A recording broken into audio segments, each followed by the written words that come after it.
sia kunaon ngalamun bae. Aduh ceukna teh kunaon ngalamun bae sia edan sia ge ulah sok dilamun kunaon atuh saminggu deui kawin hajo dijokot batur. Aduh makaning jalinan cinta kula geus 2 tahun eta pan bisa dicokot ku batur atuh meureun leuwih kasep leuwih sugih mana kitu ge ulah kieu atuh pantas nya situ mah leuwih kasep leuwih sugih atuh sia mah beungeut perang kitu atuh pan nyeri hate eta ulah kitu atuh kana sehatan mah dunia tas daun kelor. Emang awewe nyana doang ulah sok aju di lamun sia hayang nu putih ku aing diajak ka Lampung adat gede masalah hayang nu hideung ku aing diajak ka Brebes ya ambal aya di tukang bawang melulu ayo sia hayang ka mana tenang ya sia mah kakarak ditinggalkeun sakali aing mah baheula pertama bobogohan pas dek dikawin batur ka hiji aing ya hampir frustasi ngan ditenang-tenang bae bobogohan kedua kali begitu dek dikawin deui ku bapana teu meunangeun janyahoeun aing teu boga pagawean ber harita atuh pan nyeri bae katilu kali aing dek kawin masyaallah tipes bae tuh ieu mah nu kuari eta mah aya bae pamajikan aing tuh nu aslina mah pan nu baheula siapa can sabaraha oh emang kos gitu siapa kakarak sakali tenang 2 kali deui sia teh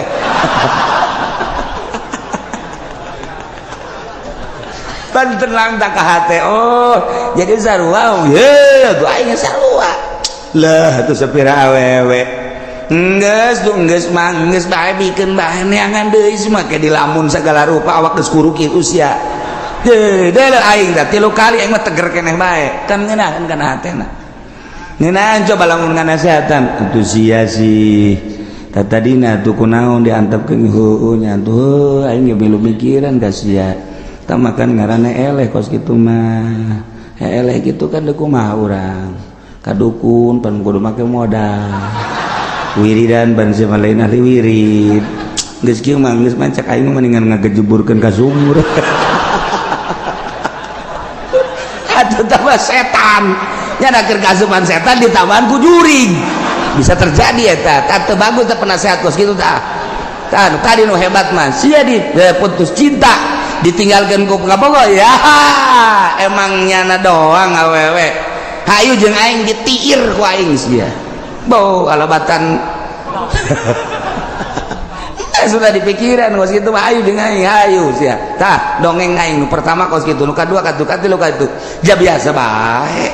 komo dibere urang nasihat maka tauhid mah heuy geus aya tulisanana ti Lauhil Mahfuz muantep ye atuh kunaon bahwa calon pamajikan sia dibawa ku batur geus aya tulisanana pan sia aya salat sok dibaca wa bil qadari khairihi wa syarrihi minallahi ta'ala hartikeun tah tauhid tah jijaheu nya tuh geus ulah sok dipikir hayu jeung aing nganjang penting ayo jeung aing geus pokona mah asal aing modalan ku sia tah eta kan ngeunaheun nasihat ieu ge kitu maksudna model kos kitu billahi minasyaitonir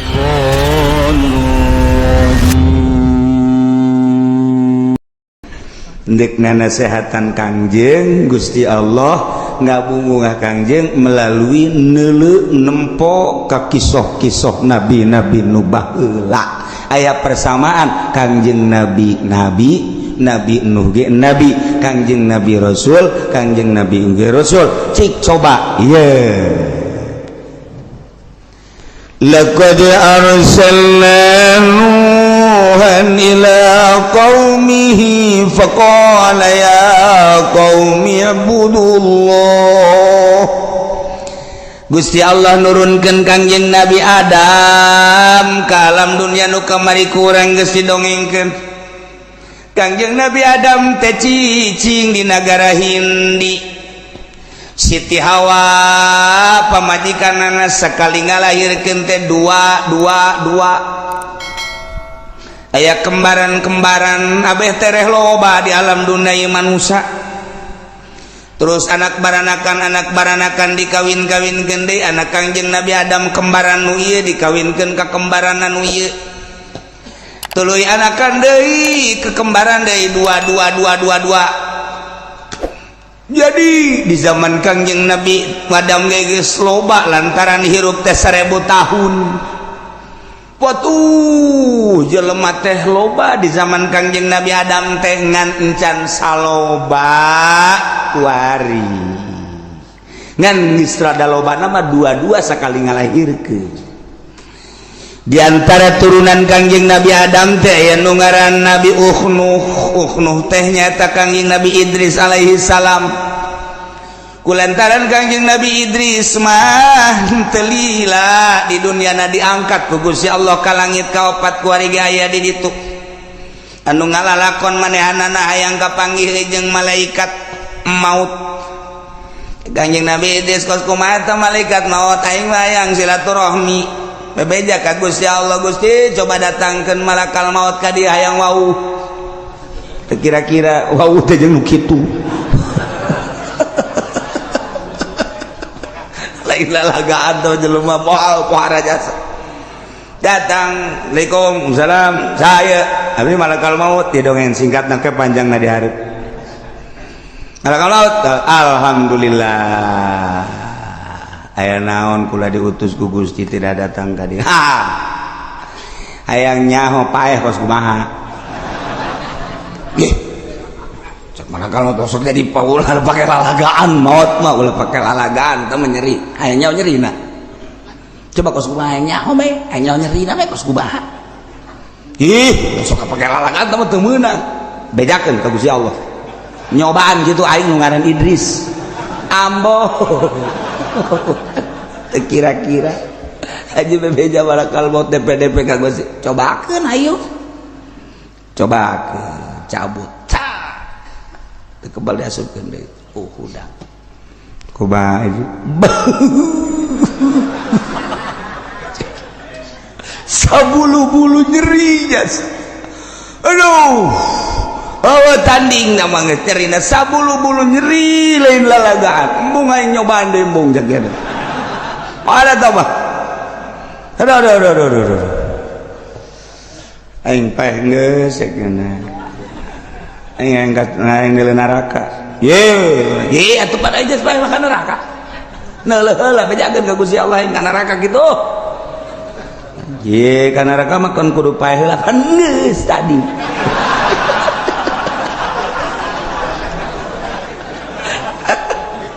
Itu mereka hayang seri dong kos gitu tah. Bejakeun ka Gusti Allah. Bebeja ka Gusti atuh ai paeh geus sok ka nerakakeun atuh neuleuh nya ka neraka. Oh. Muringis Kangjeng Nabi di neraka ku pohara-pohara teh cekeun ka neraka. Beres. Antar ka surga aing. Ye, sok aju ka terusan cekeun. Sorga sakideung moal kebal yang nyaho doang cekeun teh teu meunang ieu mah sebab nu boga kuncina nu ngaran Muhammad nabi akhir zaman. Alah cekeun teh eta mah engke urusanana ieu mah hanya nyaho doang sakideung moal kebal paeh geus ka neraka geus ieu balik ka surga. Atuh bebeja deui ke Gusti Allah teu naon moal kebal-kebal cekeun Gusti Allah asup ka surga. Teu daek indit nyana dihandapeun tangkal kayu. Aduh angin sing hiliwir sarareungit bubuhan jeung kajabana. Nyetoel ku malakal maut. Hayu balik heula cekeuna. Betah keneh cekeuna.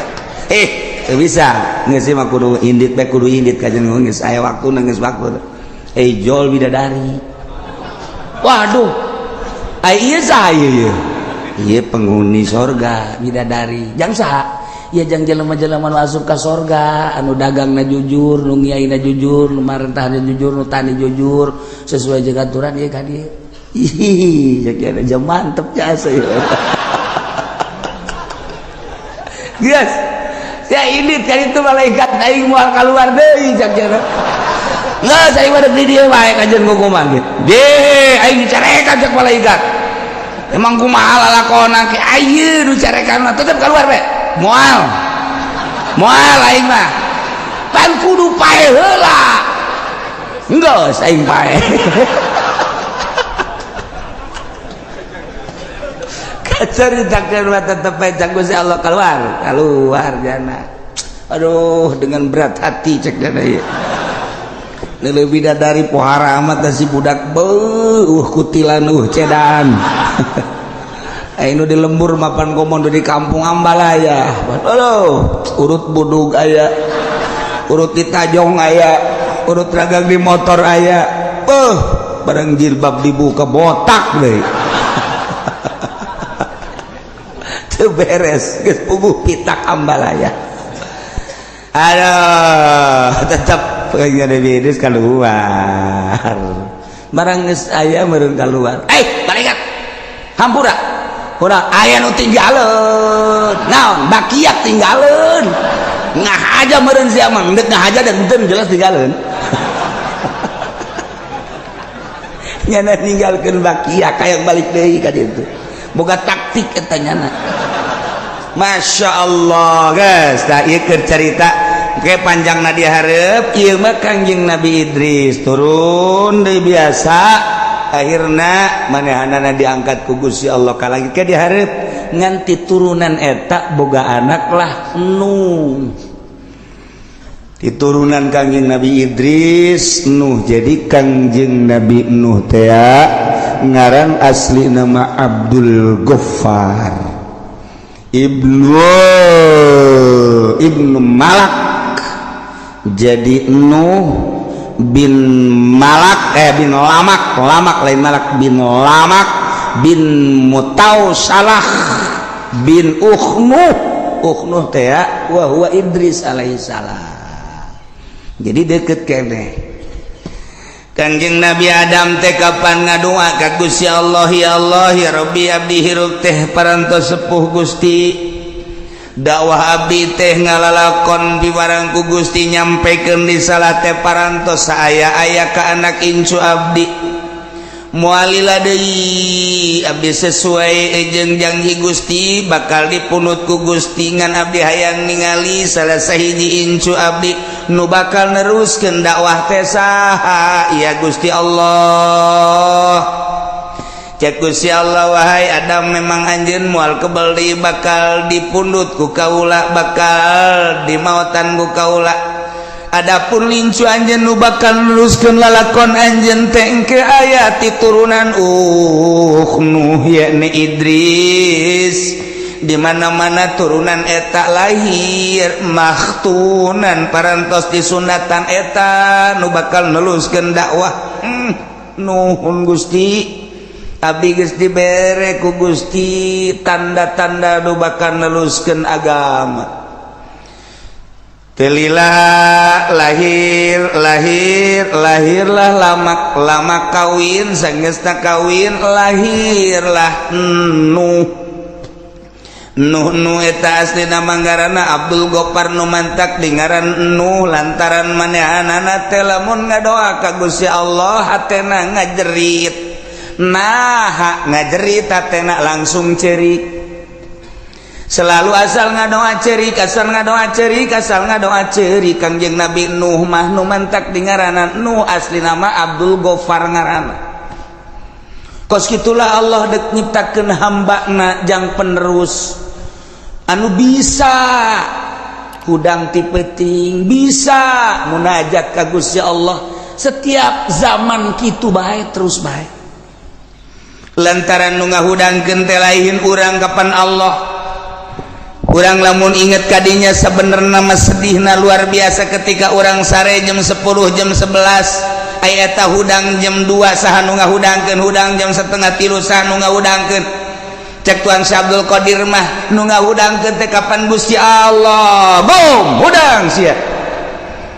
munajat sia ka aing cek Tuan Syekh Abdul Qadir bahasanya mandi sia wudu sia salat sia ulah ngahiji jeung jelema-jelema anu teu deukeut ka aing digigireun maneh jelema teh tuh nu keur malolor keur sarare siapa pilihan aing cak Gusti Allah hudang sujud sia ka aing ulah ngahiji jeung jelema-jelema nu poho ka aing nang Allah urang lamun inget ka dinya ras ka diri urang ai urang bagianna nu mana ketika cek Tuhan Si Abdul Qadir jelema teu diangkat jadi wali Allah nah molor sia sia teu dihudangkeun ku Gusti Allah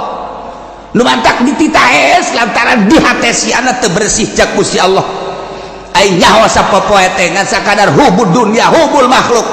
sapopoe teh ngan saukur ukuran anak kos kara ditu bae molor sia teu hudang jak ku Allah teu dihudangkeun subuh geus kadenge adzan marangkat Allahu akbar Allahu akbar bandeng awan teh sebenarnya dicocokan jeuli teu boga bagian nam molor cak Allah ya Allah ya Rabbi ketika orang dihudangkeun ku Gusti Allah titih misah jeung jelema nu sarare berarti jelema pilihan lain sabarangan di tengah-tengah kesibukan berangna nu ngajar teh nu dagang teh nu di kantor teh ketika dipilih ku Gusti Allah bisa bae hudang tengah peuting seakan-akan hudang sia mah ulah ngahiji jeung nu hees itu mah jelema-jelema anu jauh jeung aing sia mah pan deukeut cai hudang hayu geura hudang dihudangkeun ku Allah Nih Kangjeng Nabi nu asal ngadoa kurucut cai mata asal ngadoa kurucut cai mata urang ge sering ngurudkeun cai mata di mana-mana nelemio can kabayar kurucut cai mata neul Avanza asana ditarik ku dealer kurucut cai mata ningali kawewe di Ciduhan urang gawe urang bogo kurucut cai mata urang mah urusanna kos kitu malulu ketika bisnis pembebasan tanah orang milu jeung calo ai praktek tadina urang aya saya tikmah lah 50 ge lumayan sameter begitu bat dibayar orang tadi bere kurucut jai mata urang mah urusanna kos kitu balulu teu pernah ngadoa Gusti dosa abdi be sakolong langit pinuh ku dosa abdi be mun abdi paeh teu dihampura Gusti meureun dibeulem kurucut jai mata urang masuk kitu teh sakit je orang ngaji bae teu da ceurik atuh komo si eta geus lah pokona si eta bae lah tuh ada kuah ya Allah ieu begitu lahir ke alam dunia barosot kacaritakeun aya hiji bayi lahir ke dunia makhtunan parantos disundatan lapor ka Kangjeng Nabi Adam Kangjeng Nabi Adam langsung ngadoa cundukana waktu ninggangkana mangsa Gusti abdi teh dijanjikeun ku Gusti di mana geus aya hiji bayi nu dilahirkeun parantos disundatan abdi mualami deui ngalayat Kangjeng Nabi Adam ka Kangjeng Nabi Nuh diais disun ku Kangjeng Nabi Adam arangna disun pipina disun titip umat cek Kangjeng Nabi Adam lanjutkeun perjuangan aki kade ulah gimbir ku kafir ulah gimbir ku maksiat ulah sieun tabahkeun hate manehna lanjutkeun perjuangan agama Allah nu saat ieu bakal aya di leungeun maneh dibikeun ka bapan kageteun bapan aku ngomong gitu sih teu nyawa lalakon panjenengan mana ge kagot teu nyawa lalakon nu nyawa lalakon Kangjeng Nabi Adam urus nya de geus Kangjeng Nabi Adam balik teu lila Kangjeng Nabi Adam munajat naon Kangjeng Nabi Nuh terus gede Kangjeng Nabi Nuh mah dibere laduni ku Gusti Allah bisa nyieun peso seukeut kemudian pakai ngaraut Nabi saanjas tidinya boga golok pakai nuar tangkal dibelah ku Kangjeng Nabi Nuh leutik kenehna diserut ku Kangjeng Nabi Nuh teh dibagus-bagus dihijikeun rapet Kangjeng Nabi Nuh terus boga kampak tangkal nu gede ge keur leutik keneh ge bisa rubuh ku Kangjeng Nabi Nuh Masya Allah ditonton ku jelema loba ieu budak leutik keneh geus boga keahlian eta lamun ngarautna rapi jasa eta lamun nyerut rapi jasa. Jadi kesimpulanna Kangjeng Nabi nu dibere ku Gusti Allah kaleuwihan ieu urusan perkayuan. Bisa aja ka Kangjeng Nabi nu mah lamun dicekal kieu ye tek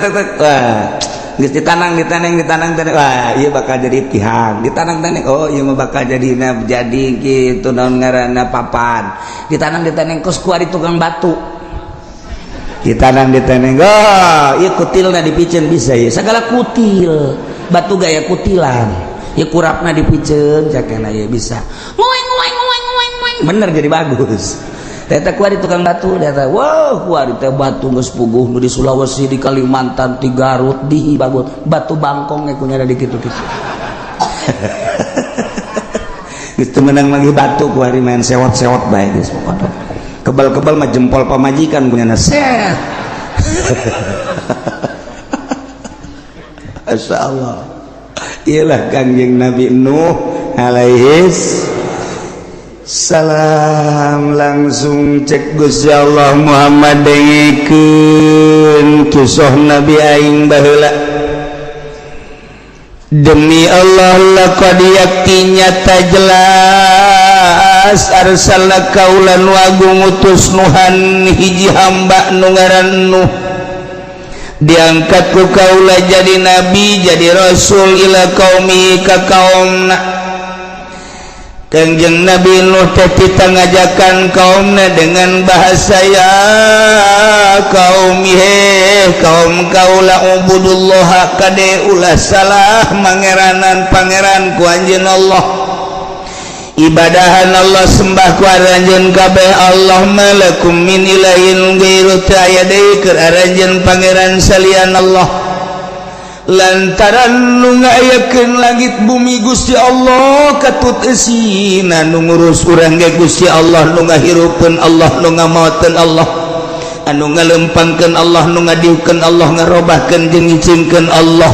anu ngukur segala rupa urang teh Allah nu nyugihkeun nu nyusahkeun Allah anu bakal ngamaotan ge Allah bahagia jeung cilaka ge Allah nu mantap kade wahai kaum kaula kade ulah salah milih pangeran ulah batu dijadikeun pangeran ulah kayu dijadikeun pangeran ulah makhluk-makhluk Allah dijadikeun pangeran eta mah makhluk nu pangeran mah nu ngadamel makhluk anu namina asmana Allah subhanahu wa ta'ala kitulah Kangjeng Nabi Nuh. Inni akhafu alaikum azab yaumin azim kaula boga kasieun karempan terhadap paranjeun kabain abadtum gairah lamun anjeun teu ngaibadahan Allah rempan jang aranjeun kabeh azab yaumin azim siksa anu luhur anu agung nu pohara jaga di poe kiamat ketika anjeun ke pararaeh ke digiring ka masar ketika anjeun kuarina teu ngaibadahan ka pangeran Allah maneh teh bakal disiksa anu siksa nu pohara yakni neraka memeng ke di dunia ge bakal kena siksa. Kangjeng Nabi Nuh teh geus dibere warning ku Gusti Allah ajakan mangeranan ka aing hei Nuh lamun teu daekeun awas lain bae di akhirat nu bakal disiksa ta mah geus nyata-nyata nu abadal abidin wa amadal amidin ieu mah di dunia ge engke bakal kena siksa asal teu nurut ka aing teu nyembah ka aing bakal nurunkeun siksa ke aing mere kabar ka sia no siksa-siksa nu bakal diturunkeun ka umat maneh ketika umat maneh teu nurut ka aing mangga Gusti abdi dek sekuat tenaga terus-terusan ngajak da'autu rabbi lailan wa naharon cek Kangjeng Nabi Nuh abdi teh terus-terusan Gusti dakwah ngajakan umat peuting beurang peuting geus berangkat kadang-kadang memeh magrib karangkas bitung tirangkas bitung langsung ke Pandeglang alhamdulillah 2 panggung mundel hasilna eta mah dakwah boloon jauh dakwah teh ka Cianjur ka Sukabumi beuh horeng bebeunangan mah maningan keneh di Tangerang tolol maknya dakwah sih karena bebenangan. Nah iya dakwah nu bahaya nu bos kadar itu mantap dakwah di Bandung ke Tangerang, di Tangerang ke Bandung, di Surabaya ke Jakarta, di Jakarta ke Surabaya, hasilnya nihil lantaran lain dakwah nu kos kitu mah usaha melalui dakwah hancur mina.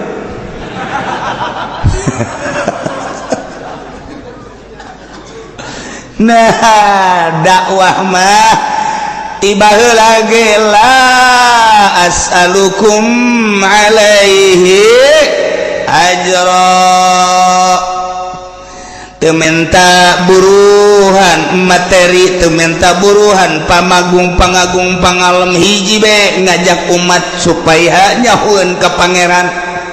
Dituntun umat teh nu keur aya di leungeun setan supaya murag di leungeun setanna, nu keur aya di leungeun jurig supaya leupas di leungeun jurigna. Ieu teh deuk diajak ka Gusti Allah lantaran nu ngajakna geus jauheun ka Gusti Allah.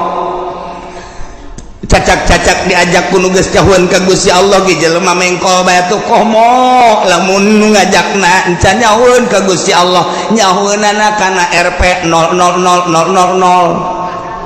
Atuh mal beres umat kajen tetep bae nyana-nyana umat-umat.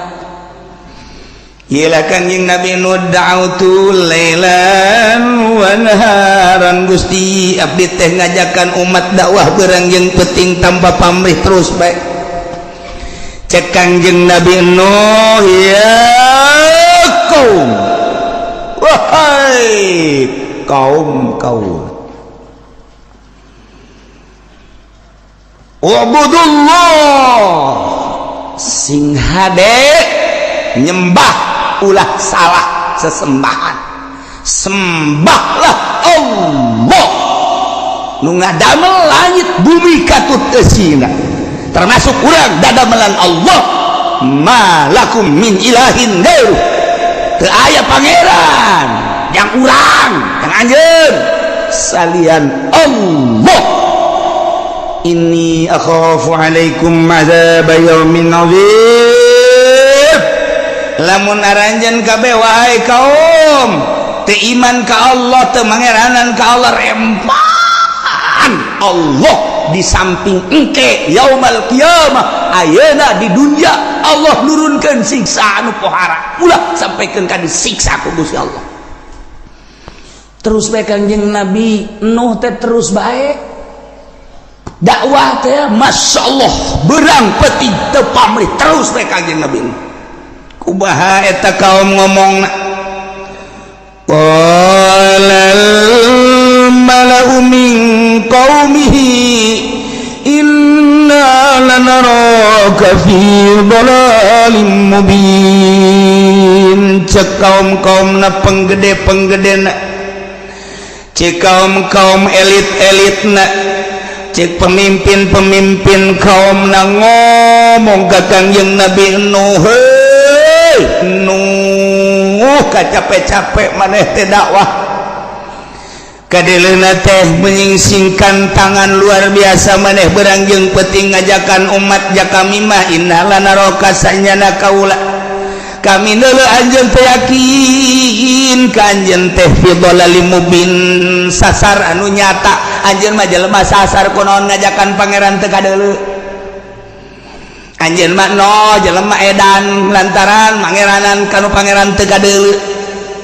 Buktikeun coba pangeran teh mana jeung pangeran kanu mah tuh hayang nu leutik itu nu di juru hayang nu gede itu nu tengah hayang gede jasa itu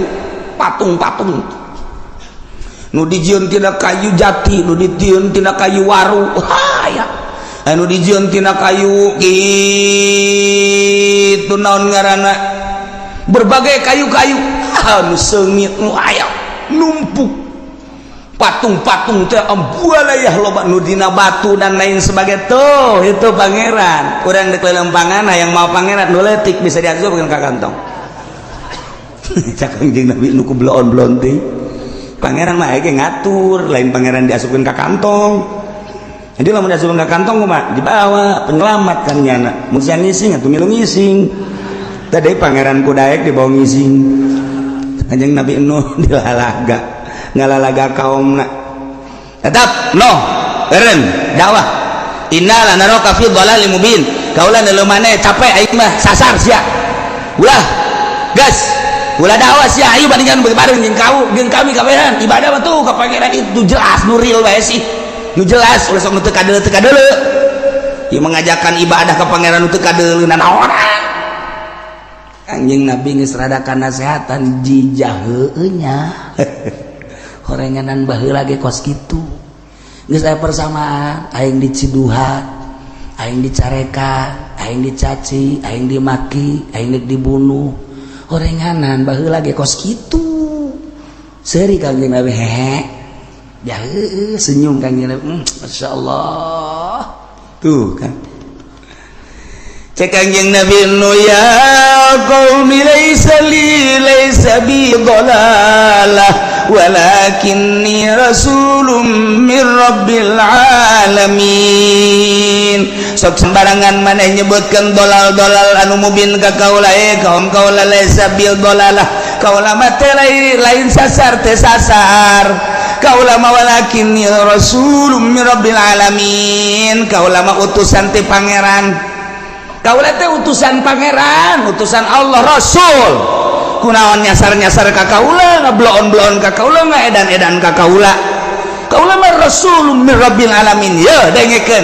uballigukum risalati rabbi wa ansahu lakum wa a'lamu minallahi ma la ta'lamun uballigukum kaula nyampaikeun ka anjeun risalati kana risalah rabbi risalah pangeran kaula amanat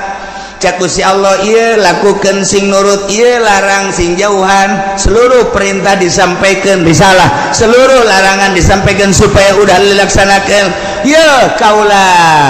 nyampaikeun risalah pangeran ka anjeun kabeh wa ansahu jeung kaula nganasehatan ka anjeun dengan tujuan supaya bararagus rarapi hirup di alam dunia teh sakedeung bakal berhadapan langsung jeung Gusti Allah jeung kieu deui wa a'lamu minallah ma la ta'lamun kaula nyaho ti Gusti kana naon nu ku anjeun teu nyaho sebab omongan kula mah langsung ti Gusti Allah melalui mukjizat melalui wahyu omongan kula lain nang ti kula tapi nang ti Allah maneh mah teu nyaho kula mah nyaho nu kumaneh teu nyaho kula mah nyaho sebab kaula langsung ti Gusti Allah dibere wahyu jeung mukjizat dengekeun tuturkeun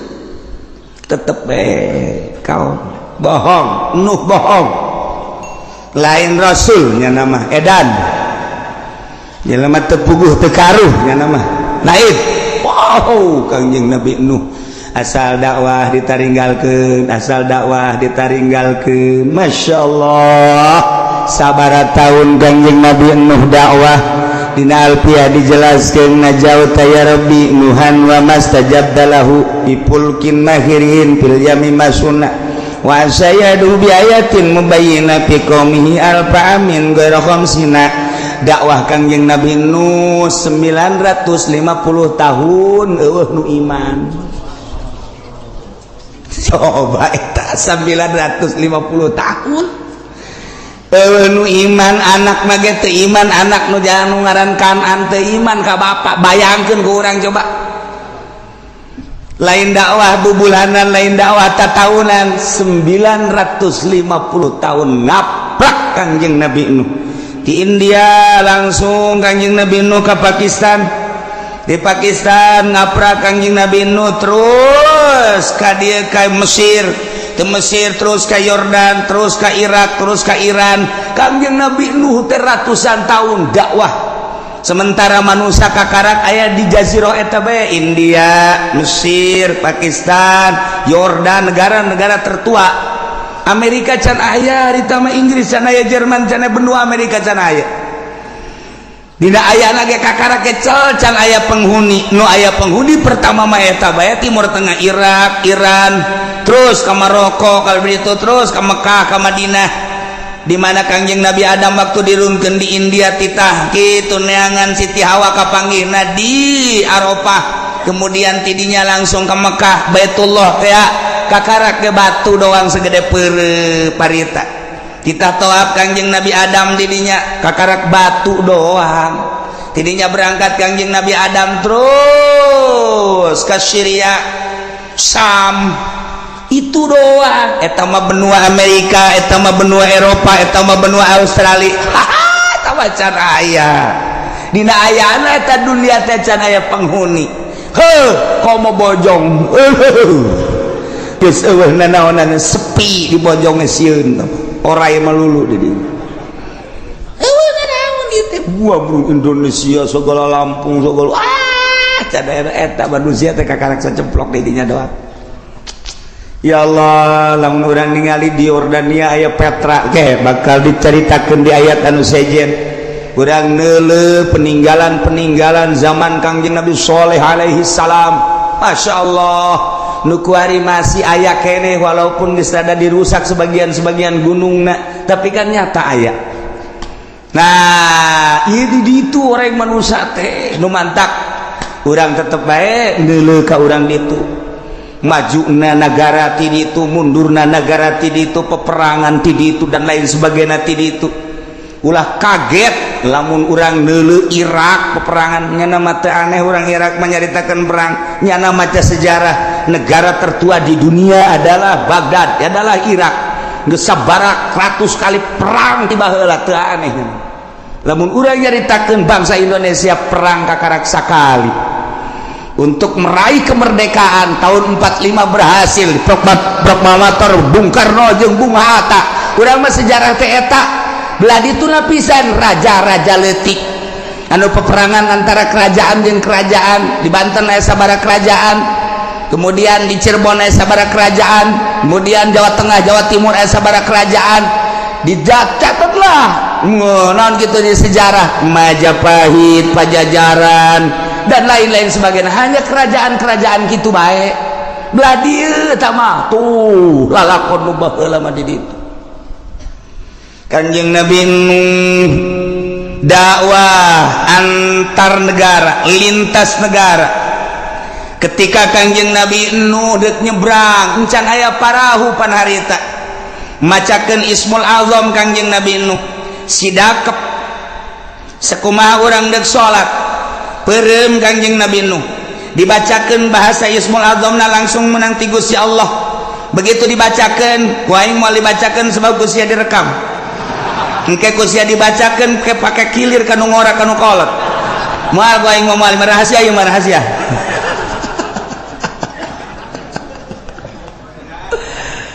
ini jadi dibacakan ku Kanjeng Nabi Nuh set sakali bisa hiber napak sancang di luhureun laut.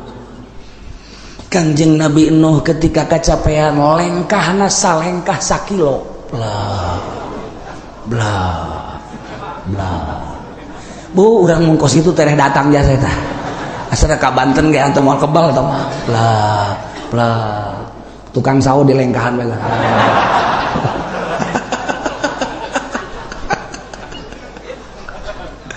awan hese Gusti Allah ketika hendak menghendaki ka umat takeur mah jarangkung gede baheula haju jelema cecemplokan kapan di India di Pakistan di Mesir di Yordania Irak kemudian Iran kemudian Syria geus araya di zaman Kangjeng Nabi Nuh teh cecemplokan lantaran 1000 tahun masa Kangjeng Nabi Adam alaihi salam dua incuan baranakan anak baranakan cecemplokan ditugaskan Kanjeng Nabi Nuh teh titah ngajakan ibadah ka Gusti Allah tapi 900 tahun 950 tahun iman datang ka Kanjeng Nabi Nuh kalepasan ngadoa Gusti abdi tepan utusan Gusti da'utu rabbi lailan wa naharon tapi kieu-kieu teuing Gusti eueuh hiji-hiji acan iman siksa habek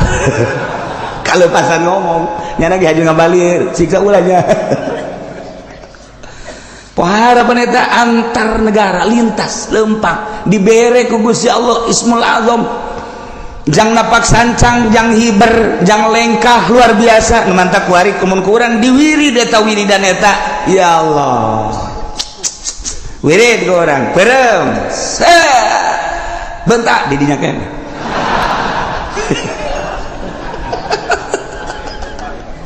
atuh urang wah wiridan ngadahar samangka 10 sorangan wiridan ngadahar rambutan lamun henteu tilu kata manjam saiber kos kitu. Tapi urusan dahar makan berbeda jeung ruh. Urang lamun caritakeun wali abdal teh yartahiluna limakanin ila makanin akhar wa yakhtalifuna fi surati. Wali abdal setiap saat jumlahna aya 70. Ketika di Banten wali abdal nyokot di Jawa Tengah jang nyicingan Banten. Ketika di Jawa Tengah ngan hiji-hijina eueuh deui nyokot di Malaysia. Ketika di Malaysia eueuh nyokot lah di luar negeri. Setiap saat kudu aya bae, lamun eueuh walian siksa Allah turun. Emang kumaha gitu? Nah, eta wali kapan? Nyana wali abdal cicing di dieu kadang-kadang di dinya teh maot nyana dikubur kunaon cal deui di ditu nyana keneh. Mun urang nyaritakeun Mbah Bolong kuburanna aya 9, mun nyaritakeun Syekh Maghribi di dunia kuburanna aya 3, mun nyaritakeun Syekh Yusuf putra daripada Syekh Maulana Hasanuddin di dunia kuburanna aya 7. Emang di Banten doang atuh lain kuburan Syekh Maulana Yusuf teh. Kemudian atuh urang lamun nyaritakeun Bung Karno waktu di Digul aya, di Tanah Abang aya, di Jawa Timur aya. Urang lamun nyaritakeun belah dieuna ngan teu meunang dipanjang-panjang we cerita Gus Dur waktu kerja Australia pas kabeneran Syekh Munawir Kiai Munawir maot aya di ditu. Ketika aya nu nelepon peuting dijawab ku Gus Dur di imahna padahal Gus Durna keur di imah saha nu ngajawab. Ieu urang keur carita keanehan-keanehan. Geus urang ulah leuwih teuing nyaritakeun ieu mah tah wali bae bisa ruh hiji bisa mencala putra mencala putri. Tuan Syekh Abdul Qadir bisa jadi 40. Abu Hasan As-Sadzili bisa jadi dia kisona 12 trak. Emang kumaha gitu. Malaikat Jibril alaihi salam ku Gusti Allah. Malaikat datang ke Kangjeng Nabi bisa ngarupa Hidayatul Kalbi. Padahal jangjangna sabelah 600 sabelah ieu 600. Ketika datang ke Kangjeng Nabi ngarupa seorang sahabat nu pangkasepna ngaranna Hidayatul Kalbi, leutik biasa semampai kasep luar biasa. Eta jangjang nu 600 ka mana? Ketika dipertanyakan ketika nyana ngarupa Hidayatul Kalbi eta ka mana nu aslina? Eta apa lain malaikat Jibril, urusan Allah. Ruh hiji malaikat Jibril bisa 2, bisa 3, bisa 4. Maha kawasa Allah. Nu mantak ge Allah babarian ketika endek nyeun wali Allah. Urang lamun nyaritakeun Gus Dur beuki dahar, Gus Dur beuki huro-huro, Gus Dur beuki lah tapi ku Allah diangkat. Tanda kewalianana aya geus ulah hese-hese tanda kewalianana loba lah. Tetapi kan lamun deuleu sosokna kitu bae urang. Urangnya lamun kabeneran hirup babarengan jeung tuan saya jeung Syekh Maulana Hasanuddin pasti bae kahirupanna biasa bae.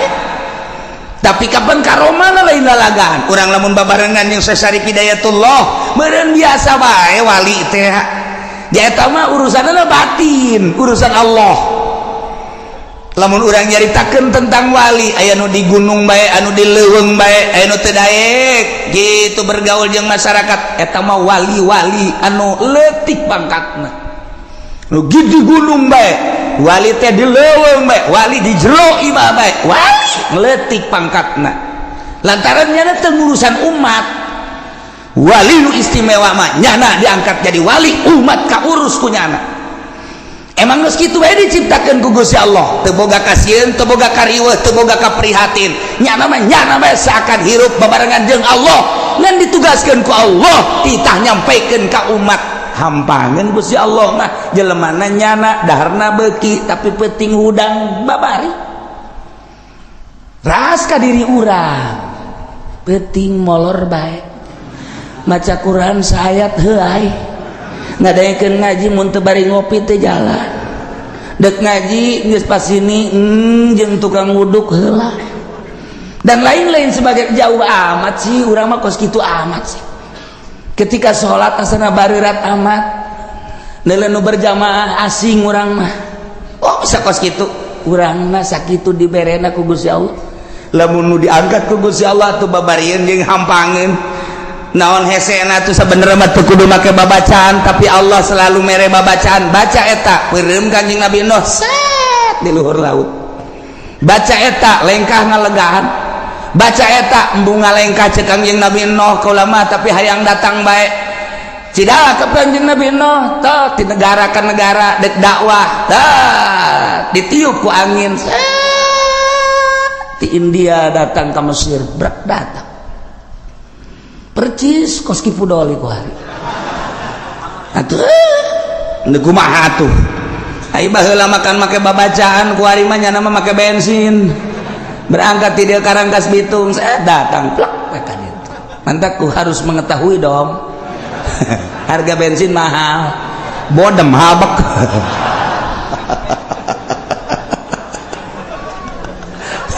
jauh jasa ya Allah ya Rabbi lah lalakon Kanjeng Nabi Nuh teu aneh Allah dek nyiptakeun makhlukna dijadikeun rasul diangkat jadi rasul nyampaikeun ai leuweuhan mah luar biasa Kanjeng Nabi Nuh kadaekna jeung pohara jasa Kanjeng Nabi Nuh dakwah tanpa pangri da'watu lailan wa naharan tetapi geuninganan anu iman ka anjeunna jeung ka Gusti Allah ngalengis Kanjeng Nabi Nuh kurang kumaha Gusti yes tugas maneh mah lain kitu cek Gusti Allah dakwah deken jeung teu deken urusan aing urusan umat siapa dah ulah sok ngalengis teu meunang emang Gusti abdi ngalengis nafsu ketika maneh dakwah kemudian maneh ngalengis kok teu daek narurut eta lah nafsu jangan nurut jeung teu nurut mah tah urusan lain urusan maneh urusan umat jeung urusan aing tah mah urang ge ketika urang dakwah kok batur teu narurut nafsu urang eta tah mun hayang nafsu di dinya tah urang nyen pondok pasantren teu daekeun dararatang ieu santri nafsu ai sia mah pokona mah ulah mikiran kos kitu cak Gusti Allah ayo deuk yen pondok mah nyen pondok bae santri make ku aing didatangkeun mun aing hendeuk mun aing henteu atuh sia mah sia bae ibadah ka aing hese-hese amat kudu make tabel segala menerima siswa baru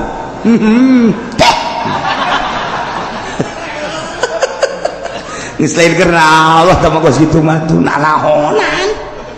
ieu mah lamun deuk ikhlas kos kitu mah ngaranna teu ikhlas pek bahaya indek mah ketika urang dakwah aju hayang dituturkeun eta lah nafsu di dinyana kudu diomean ku urang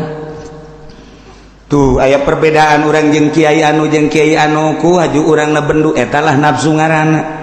perbedaan puasa bae ge datang ka kuari teu nanyambung aing mah dinya asal ki uci bae ge naon beda puasa jeung aing kunaon sih ibadah ka Allah nu deuk dari mana Allah kok bendu ka kula mah teu pernah bendu ka sasaha ge adapun perbedaan itu masing-masing bae ge di Allah nu narimana aya nu embungeun datang ka imah kula teu hayang aing mah ka imah ki uci kajian kumaha datang ka paeh aing mah karugi-rugi sia goblok jia tuh naon aing mah rugi henteu naon henteu ngan paling aing mah teh dibere jeruk doang ku sia tuh rugi kabehan mah tungtung nama eta aya kiai nu geus kitu ulah mun aya tetangga urang kitu nasehatan ulah ibadahna ti ku Allah nu deuk narimana Allah adapun urang jeung urang atuh biasa bae perbedaan maju biasa tuh kok jadi perbedaan kos kitu kuari aya nu embungeun nikahkeun asa aya ku uci moal aing mah moal kajian kumaha kunaon puasana beda jeung aing lebaran beda riweuh aing mah cenah kiana ya Allah can nyaon nu salah saha nu bener saha eta mah sesuai jeung keyakinan lantaran dina ilmu thariqah mah bawa ilmu teu kudu nanyakeun ka batur sia ilmu sia pake sesuai jeung keyakinan ulah neuleuh batur mendek nuturkeun deuk teh sia yakinkeun ka Allah aju yakin ka Allah tuh geus adapun batur deuk nuturkeun deuk teu bendu tama urusanana sabodo tama we aya nu dikunci masjid teh aya nu teu meunang nahonan teh kikituan teh geus bae hayu ulah sok aju bendu eta kadanya ka ceulik ulah nikahkeun aya ki uci lain moal teh hayang kapanggih emang kunaon sih kos musuh bae bong beda lebaran jeung aing atuh iya teu naon teu urusan ibadah ka Allah tah eta nafsu tah mun hayang nyaho tah di jerona teh nafsu tah kos kitu tah tah eta lamun hayang nafsu tah kos nyaho nafsu tah kos kitu ya Allah ya Rabbi kok handap amat sih Quran aya di nyana hadis aya di nyana kitab aya di nyana perbedaan kos kitu kok jadi teu nanya sih nah iyalah hawa nafsu nah ieu keur carita Kangjeng Nabi Nuh ngalengis ka Gusti Allah Gusti kok cek Allah eta mah nafsu sia ulah dibawa sia mah dakwah ajak reken teu reken lain urusan sia hampura Gusti aduh salah Kangjeng Nabi Nuh salah sujud Kangjeng Nabi Nuh cerik ngalih mantek Nuh ngaranna loba kasalahan cerik asal ngadoa cerik Kangjeng Nabi Nuh masyaallah kaum kaulateh ye laisa bidolalah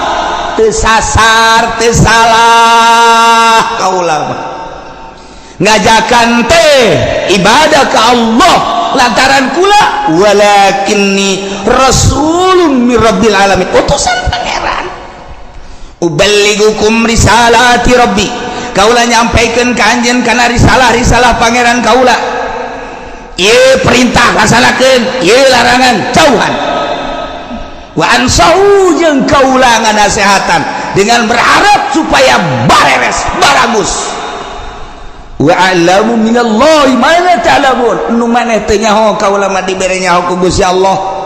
mun aya siksa bakal dibere ku Gusti Allah nyaho mun aya panas bakal dibere ka nyaho ku Gusti Allah mun aya hujan bakal dibere ka nyaho ku Gusti Allah eta mah urusan kaula jeung Gusti Allah lantaran kura diangkat jadi rasul selalu nyambung Gusti Allah instruksi ka kaula wa alamu minallahi ma la ta'lamun yuk urang ibadahan Gusti Allah kumaha eta umatna aw ajibtum man ja'akum minal mir rabbikum ala rajulin minkum tetep bae umatna ngabageud bae ngabageud teu iman ka Gusti Allah endahan terus bae ngarautan kayunyeun patung aya patung anu keur diuk aya patung nu keur jongkok aya patung anu keur nangtung malah bobogohan anu ngacer datang ka kuari aya ih macem-macem teh patung teh dibawa Kangjeng Nabi Nuh keur dakwah teh dulur sadaya kade ulah ibadah kesalian pangeran ibadahan pangeran allazi khalaqas samawati wal patung diacung-acung yeuh pangeran mah yeuh pangeran teu nyeri kumaha coba ya Allah ya Rabbi patung di ais naon Nuh ngomong coba deh ubudullah coba deh nu bedas ubudullah nu bedas ubudullah ibadah sia ka Allah ye pangeran ye patung nyerin teh coba ya Allah ya Rabbi lain lalagan mantap Kangjeng Nabi begitu ngadenge di sok Kangjeng Nabi Nuh can sabaraha tuh ngabubungah ka hate Kangjeng can sabaraha horenganan dibandingkeun jeung Kangjeng Nabi Nuh mah aing mah kakarak dicaci dimaki sapira diciduhan horenganan Kangjeng Nabi Nuh mah ditararongton diedan-edan